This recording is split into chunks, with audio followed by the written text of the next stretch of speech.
इसलिए हम पराजय स्वरूप हैं। आप जय हैं, आप जय गुण धर्म वाले हैं और हम पराजय वाले हैं। बार बार आपकी माया से और पराजित हो रहे हैं। हे भगवान आप जय हैं, अजित हैं। अजित भगवान का संबोधन है। अजित का अर्थ है कि हे भगवान आपको जीत कोई नहीं सकता, आप अजित हैं। ऐसे हे अजित भगवान सबसे श्रेष्ठ सर्ववंद्य अनंत कोट ब्रह्मांड नायक सर्वेश्वर परात्पर पर ब्रह्म हैं, सबके आराध्य उपास्य वंद्य और पूज्य हैं। हे भगवान आपकी जय हो, जय हो, जय हो। आपकी हम बारंबार जय जयकार करती हैं। हे भगवान आपकी जय जयकार करने में भी हमारा स्वार्थ ही है, क्योंकि यदि जनो भगवते विदधीत मानम तच्चात्मने प्रतिमुखस्य यथा मुखश्री ही। हमें इस सिद्धांत का भली भांति अनुभव है कि जब हम आपकी जयकार बोलेंगे, आपकी जय मनावेंगे, तभी हम माया को जीत पावेंगे, अन्यथा हम माया को, विकारों को, अविद्या को जीत नहीं पावेंगे। इसलिए हे भगवान हम आपकी बारंबार जय जयकार करते हैं। समवरुद्ध समस्त भगा, आप स्वभाव से ही संपूर्ण ऐश्वर्य से परिपूर्ण है। देखिए जीव स्वभाव से ऐश्वर्य संपन्न नहीं है। एक तो जीव का ऐश्वर्य सीमित है, जीव के पास जो कुछ है वह अत्यंत अल्प है, सीमित है, और सीमित होने के बाद भी चिरस्थायी नहीं। केवल संपत्ति नहीं, ज्ञान भी चिरस्थायी नहीं है। बड़े बड़े पंडित विद्वान जिन्होंने बड़े बड़े पोथन्ना याद कर लिए, एक समय ये स्थिति आती है वे सब कुछ भूलने लग जाते हैं। अवस्था जब आती है तो नहीं याद रह जाता, सब भूल जाता है। कोई गुण, कोई द्रव्य, कोई पदार्थ, कोई वस्तु स्थिर रहने वाली नहीं, क्योंकि इसका नाम ही है संसार। ये सरकने वाला है, निरंतर सरकता रहता है, कोई चीज स्थिर नहीं है। और भगवान का जो ऐश्वर्य है वो सहज है। भगवान में 6 ऐश्वर्य सहज हैं। ऐश्वर्यस्य समग्रस्य धर्मस्य यशस्य श्रियः ज्ञान वैराग्यो शरणाम भगतीर्णा।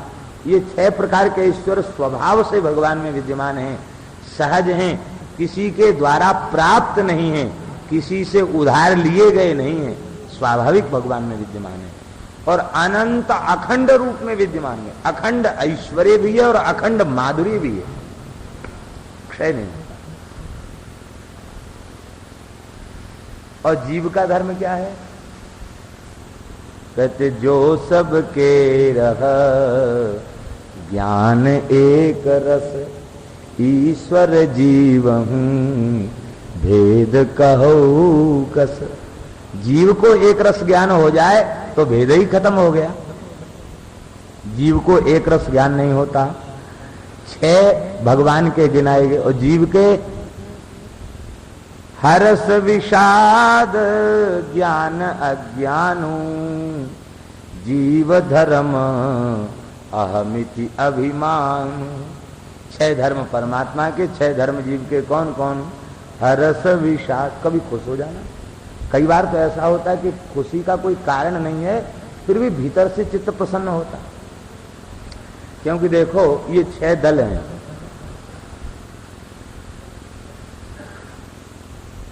ये अलग अलग पकड़ियां हैं हृदय कमल की। एक में हर्ष है, एक में विषाद है, एक में ज्ञान है, एक में अज्ञान है। ये अलग अलग पकड़ियां हैं। तो मन जिस जिस पकड़ी पर पहुंच जाता है वही अनुभूति उसे होने लग जाती है। तो हे नाथ, आप स्वभाव से समस्त ऐश्वर्यों से, समस्त सद्गुणों से आप परिपूर्ण हैं और इसके साथ ही साथ आप सर्व समर्थ हैं। आप समर्थ हैं और हम असमर्थ हैं। आप समर्थ हैं और हम असमर्थ हैं। इसलिए हे नाथ, कृपा करके ये जो आपकी माया है, जिस माया ने गुण दोषमयी इस सृष्टि के चक्र में डाल रखा है। इस माया जो यह संसार में आसक्त कराने वाली, फंसाने वाली जो आपकी माया है, ये माया भी हमारी नहीं है, ये आपकी है। इसलिए आप ही अनुग्रह पूर्वक इस माया से हमें मुक्ति दिला सकते हैं। हे भगवान, जिस माया ने हमारे सहज स्वरूप को आच्छादित कर रखा है, उस आवरण को हटा दीजिए। बस आवरण हट जाएगा तो आच्छाद्य जो माया, आच्छाद्य जो जीव है, ज्ञान है, और आच्छादक जो अविद्या है, वो अविद्या के हटते ही ज्ञान हो जाएगा। देखिए, ज्ञान तो आत्मा में स्थित रहता है। ज्ञान कहीं से लाने की वस्तु नहीं है, और किसी को देने की वस्तु भी नहीं है, और किसी से लेने की वस्तु भी नहीं है। अखंड ज्ञान आत्मा में है, क्योंकि समस्त दार्शनिकों ने सर्वथा भेद शून्य होकर के इस सिद्धांत को स्वीकार किया है कि ज्ञान आत्मा में अधिष्ठित रहता है और आत्मा ज्ञान स्वरूप ही है।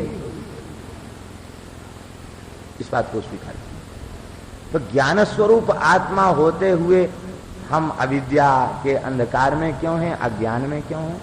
कहते इसका एक ही मात्र कारण है।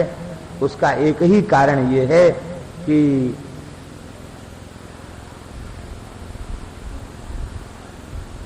हमें अविद्या ने ढक रखा है, इसलिए अविद्या की अनुभूति होती है। जैसे उदाहरण की दृष्टि से, जैसे किसी पात्र में कोई पदार्थ रखा है और वो पदार्थ कपड़े से ढका हुआ है, तो पदार्थ दिखाई देता है कि वस्त्र? वस्त्र दिखाई देता है। इसी प्रकार से अविद्या अनुभव में आती है। अविद्या से सर्वथा विमुक्त जो आत्मा है, भगवान है, वो अनुभूति में नहीं आते, और वो अविद्या का आवरण भंग हो जाए, बस भगवत साक्षात्कार हो जाएगा, भगवान अनुभव में आ जाएंगे। यहां इस प्रथम श्लोक में श्रुति भगवती जो है वो प्रपत्ति के भाव को प्रकट कर रही है। देखिए, यहां प्रपत्ति का भाव कितने सूक्ष्म रूप में समाहित है। प्रपत्ति का सिद्धांत क्या है? वैष्णवों का सिद्धांत प्रपत्ति है, और प्रपत्ति का स्वरूप क्या है? प्रपत्ति का स्वरूप है, हे भगवान, आप ही उपाय हैं और आप ही उपेय हैं।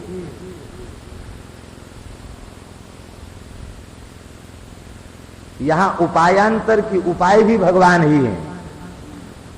भगवान की प्राप्ति में उपाय कोई साधन नहीं है, भगवान ही उपाय है, और उस उपाय के द्वारा प्राप्त उपेय भी भगवान ही है।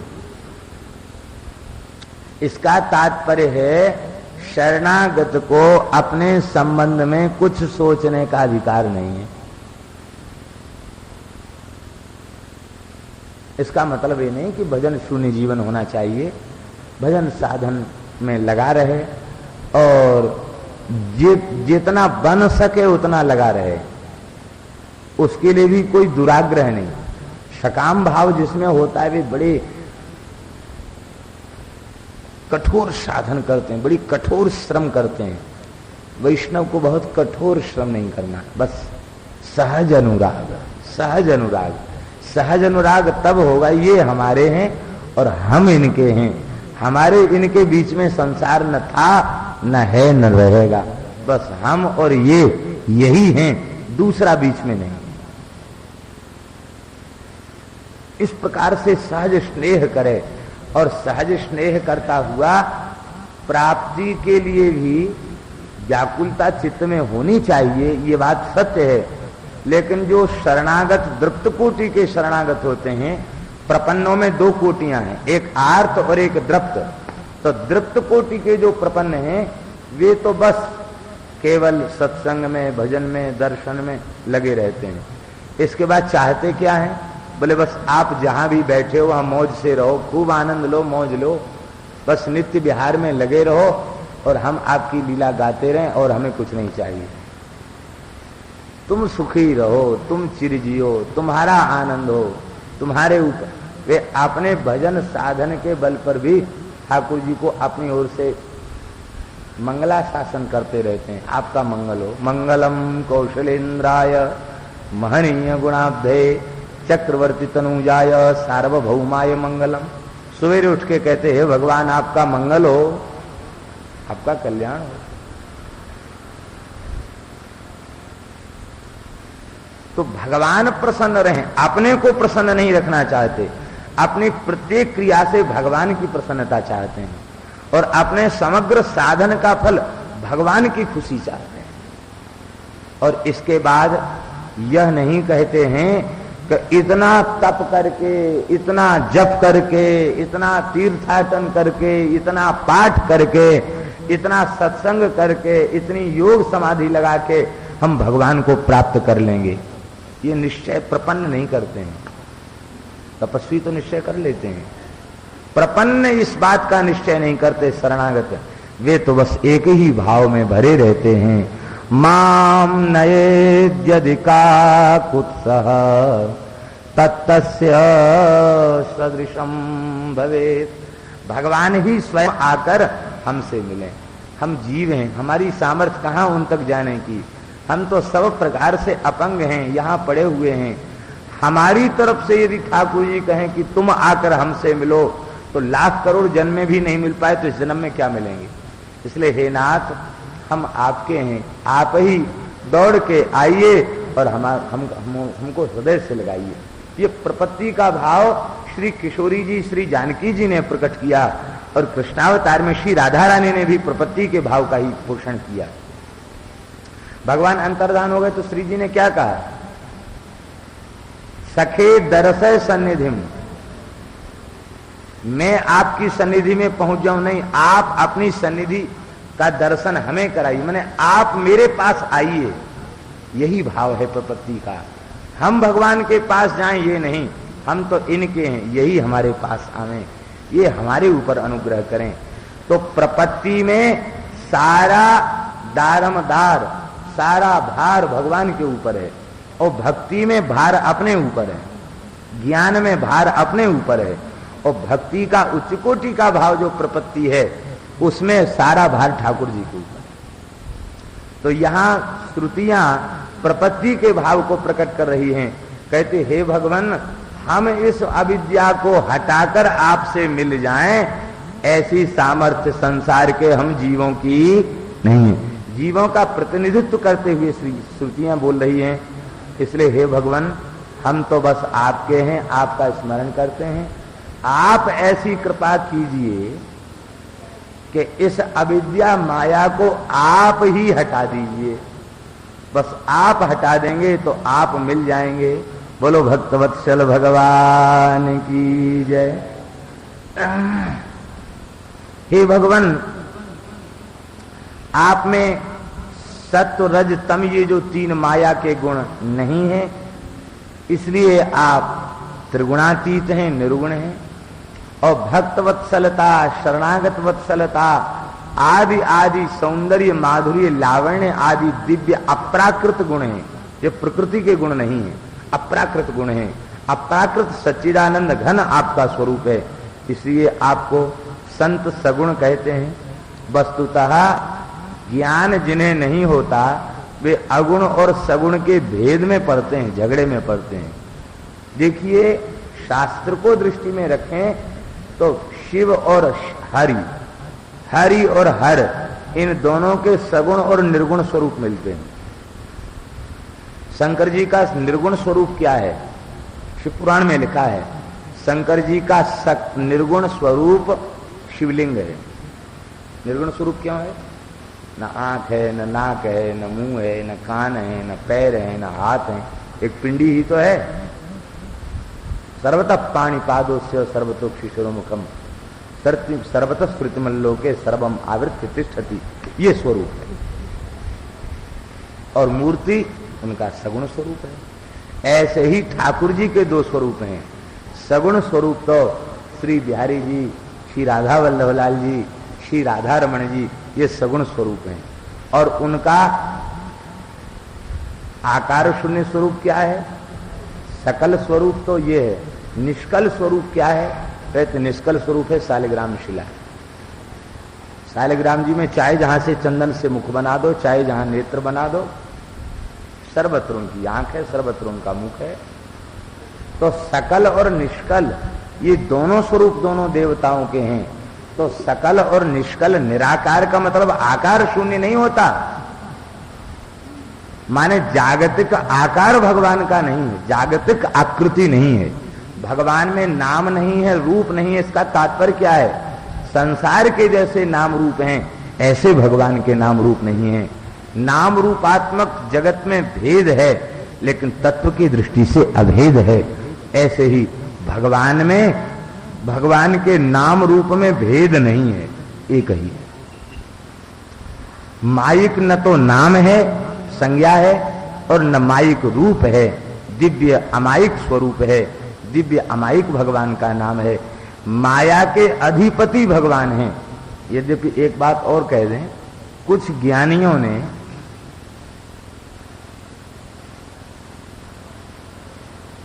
ईश्वर को, सगुण ईश्वर को, परमात्मा को माया से मुक्त नहीं माना।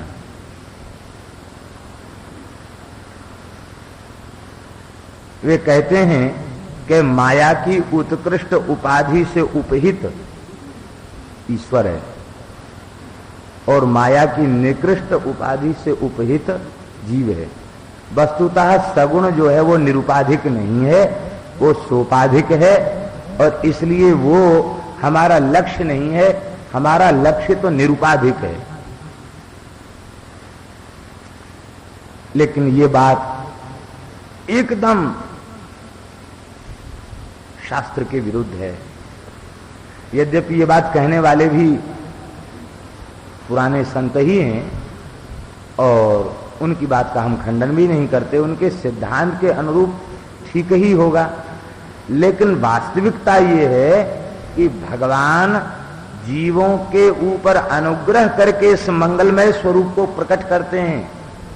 भगवान यदि अवतार न लें, एक बार श्रुतियों ने भगवान से जाकर झगड़ा किया और झगड़ा करके कहा कि आप साथ में आसमान पर चढ़ के बैठ गए और कह दिया कि आंख देख नहीं सकती, कान नहीं सुन सकते, नाक सूंघ नहीं सकती, जिह्वा रस नहीं ले सकती, हाथ छू नहीं सकता, पैर आपके पास चल के जा नहीं सकते। तो ये बनाया किस लिए? इस देह और इंद्रिय को क्यों बनाया जब आपकी प्राप्ति में देह इंद्रिय आदि का उपयोग है ही नहीं? आप ऐसे निरुपाधिक हैं कि देह इंद्रिय की, मन की, बुद्धि की वहां गति नहीं है। तो मन, बुद्धि, देह, इंद्रियां आपने क्यों बनाई?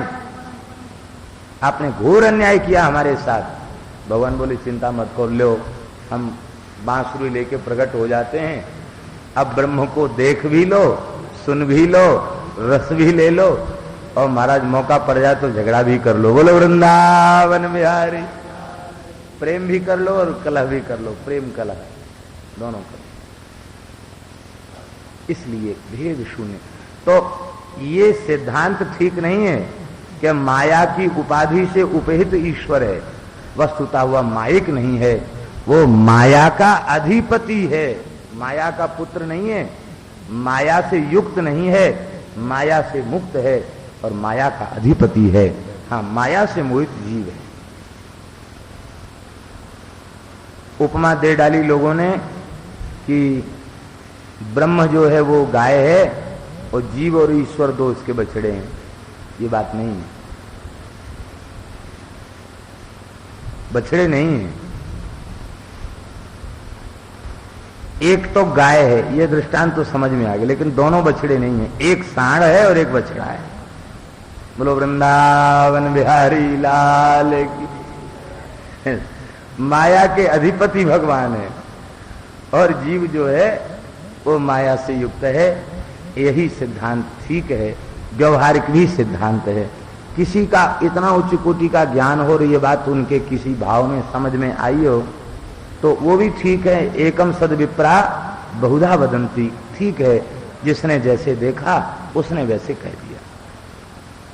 तो हे भगवान, वस्तुतः आप इन श्रुतियों को चरितार्थ करने के लिए ही आपने ये मंगलमय स्वरूप स्वीकार किया है और आपने ये मंगलमय अवतार और आपकी मंगलमयी लीलाएं इसीलिए हैं कि हम वेद चरितार्थ हो जाएं। देखिए दूसरी बात यह है कि वेद मूल हैं और वेदों का भाष्य क्या है? इतिहास और पुराण। इतिहास पुराणाभ्याम वेदार्थम समुपबृंहयेत विभेत्यल्पश्रुताद वेदो मामयम प्रहर्षति। तो इतिहास और पुराण वेद का भाष्य है। इसका तात्पर्य है भाष्य कभी मूल के विरुद्ध होता है क्या? यदि वेद में अवतार नहीं होता, वेद में भगवान की लीलाएं नहीं होती, रामावतार कृष्णावतार के चरित्र वेद में नहीं होते, तो पुराण उनका वर्णन कैसे करते? वेद में उनके सूत्र हैं, राधा रानी के सूत्र वेद में हैं, श्री कृष्ण के सूत्र वेद में हैं, उपनिषदों में हैं, उनकी लीलाओं के सूत्र हैं और वे उसी आधार पर पुराणों ने उनका व्याख्यान किया है। इसका तात्पर्य है कि वस्तुतः वेद भगवान की सगुण लीलाओं के निरूपण में ही चरितार्थ होते हैं। निर्गुण की क्या लीला है?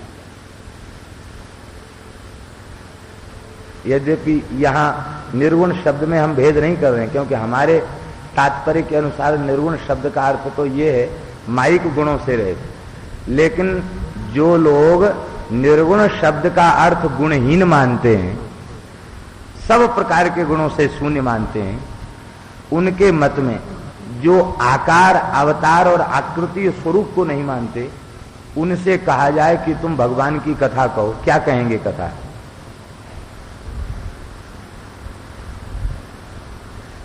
कोई भगवान की कथा है? क्योंकि लंबी चौड़ी ब्रह्म के निरूपण की बातें करने वाले उपनिषद उन्होंने कह दिया कि जिसका शब्दों से अन्वाख्यान हुआ है वो अपर है और पर इससे विलक्षण है। अब कहां रह गया? वो तो सब खत्म हो गया भाई। जो शब्दों से कहा गया वो पर नहीं है, वो अवर है, और जहां शब्द ही नहीं है वो पर है, अक्षरार्थ। इसलिए सच्ची बात, सरलता की बात तो यही है कि हम भगवान के दास हैं, भगवान हमारे हैं, ऐसा मानकर सतत भगवान के नाम स्मरण में लग जाए। भगवान के नाम से ही सारे भेद खुल जाएंगे, सारे रहस्य खुल जाएंगे, सगुण और निर्गुण का भेद समझ में आ जाएगा। संतों ने निर्गुण का वर्णन किया, सगुण का वर्णन किया। आजकल के विचारक उन रहस्यों को नहीं समझ पाए तो उन्होंने संतों को भक्ति शून्य कह डाला, अपराध चढ़ गया उनके माथे पर। जबकि जितने ये भक्तिकालीन संत हुए हैं, कवि हुए, उन्होंने पर्याप्त ज्ञान का वर्णन किया है। ज्ञानेश्वरी को देखो,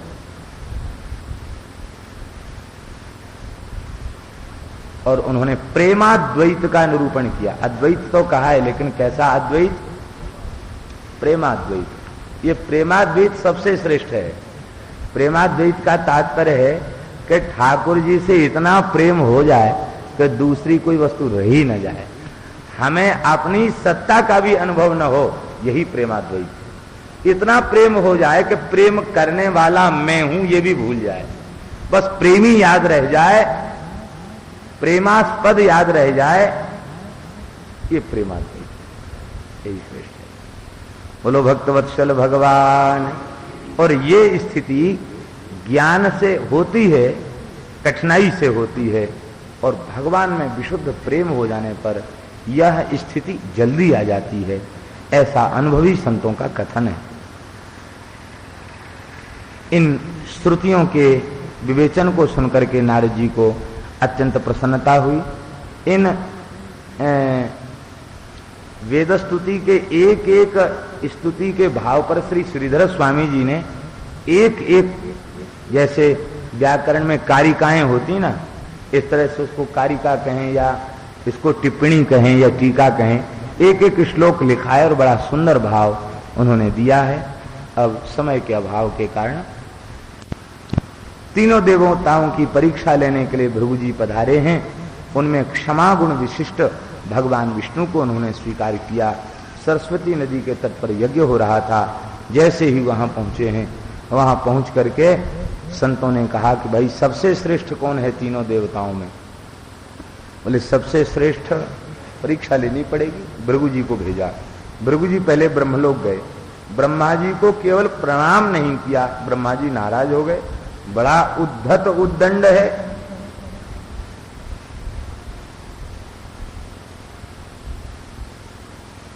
इतना पढ़ा लिखा पंडित विद्वान होते हुए सामने खड़ा है छाती फुला के। ब्रह्मा जी को रोष आ गया। भृगु जी वहां से अंतर्धान हो गए, अनुत्तीर्ण कर दिया ब्रह्मा जी। इसके बाद शिवलोक गए। शंकर जी भृगु जी को आलिंगन करने के लिए दौड़े। भृगु जी ने सोचा कि ये तो महात्मा उच्च कोटि के हैं, लेकिन प्रश्न पत्र यहां थोड़ा सा और कठोर करना पड़ेगा। भृगु जी बोले दूर रहो, दूर रहो। हड्डियों की माला पहन रखी है, कपाल धारण कर रखा है, चिता की भस्म लगा रखी है। हम कुलीन ब्राह्मण ब्रह्मर्षि, हमको छू देगो तो हमको पुनः स्नान करना पड़ेगा। शंकर जी सोचने लगे जिसकी जटाओं से गंगा प्रकट होती है उसको छूकर स्नान करना पड़ेगा। जिसका नाम शिव आचांडाल पर्यंत जगत को पवित्र कर देता है, और उस परम शिव कल्याणकारी शिव को ये बता रहा है। शंकर जी को भी रोष आ गया, क्या उठपटांग बोलते हैं महात्मा। पार्वती जी ने कहा कोई बात नहीं महात्माएं, फक्कड़ ने कुछ कह दिया, क्षमा कर दो। वहां से भी चल पड़े। और अब जैसे ही वैकुंठ गए तो अपना प्रश्न पत्र और कठोर कर दिया। भगवान शेष सैया पर पौड़े हुए थे, एक चरण का प्रहार छाती में किया। जैसे ही चरण प्रहार किया भगवान उठ के बैठ गए।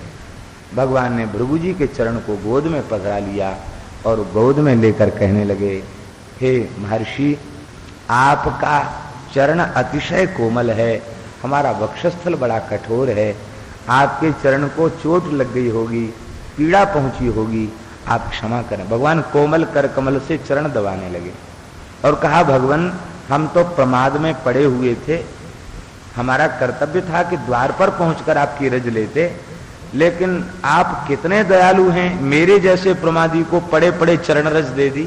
धन्य है, संत की चरण रज प्राप्त करके मैं तो धन्य हो गया। और अब तक हमें विश्वास था कि लक्ष्मी रहेगी नहीं हमारे पास, चली जाएगी, ये किसी के पास रहती नहीं तो हमारे पास क्यों रहेगी। लेकिन अब जब चरण की छाप लग गई तो विश्वास हो गया कि अब ये लक्ष्मी हमारा त्याग नहीं करेंगी। भृगु जी से एक शब्द बोलते नहीं बना, उनके नेत्र भरे आए और वे लौट कर चले आए। भृगु जी के इस घटना को श्री व्यास जी महाराज ने भी स्मरण किया है। भृगु जी ने विरह से व्यथित होकर के कहा है, कहा नाथ, हे जुगल किशोर, आप हमें क्यों नहीं मिल रहे हैं, हम जानते हैं। हमारे पुरखा एक ब्राह्मण देवता थे, उन्होंने आपकी छाती में लात मार दी, उसमें तो आप कुछ नहीं बोले, लेकिन लगता तब से हम ब्राह्मणों से चिढ़ गए हो। उसी चिढ़ के कारण मैं इतना रो रहा हूं, फिर भी आप मुझे हृदय से नहीं लगा रहे हो।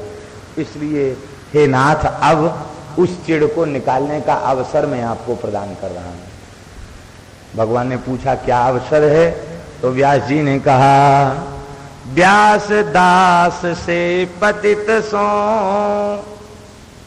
व्यास दास से पतित सो, भृगु को पलटो ले, उन मार्यो उर एक पद, तुम दो पद दे। भृगु जी ने एक लात मारी थी, आप ऐसी कृपा करो कि दोनों चरण हमारी छाती पर पधरा दो। बोलो वृंदावन विहारी। अब संत बोले, भृगु जी ने कहा क्षमा गुण भगवान में अधिक है, इसलिए भगवान ही सबसे श्रेष्ठ हैं। अब तो सभी महात्मा वैकुंठ पहुंच गए। बोले महाराज, हम आपका अभिनंदन करने आए हैं। भगवान अभिनंदन से प्रसन्न नहीं होते, दूर ही रहते हैं अभिनंदन से। भगवान बोले महाराज आप सब संत महात्मा अभिनंदन करने आए हो, ये तो हमारे लिए बड़े सौभाग्य की बात है, आपकी चरण रस से हमारा लोक पवित्र हो गया, लेकिन महाराज आपने हमको अभिनंदन के योग्य कैसे मान लिया?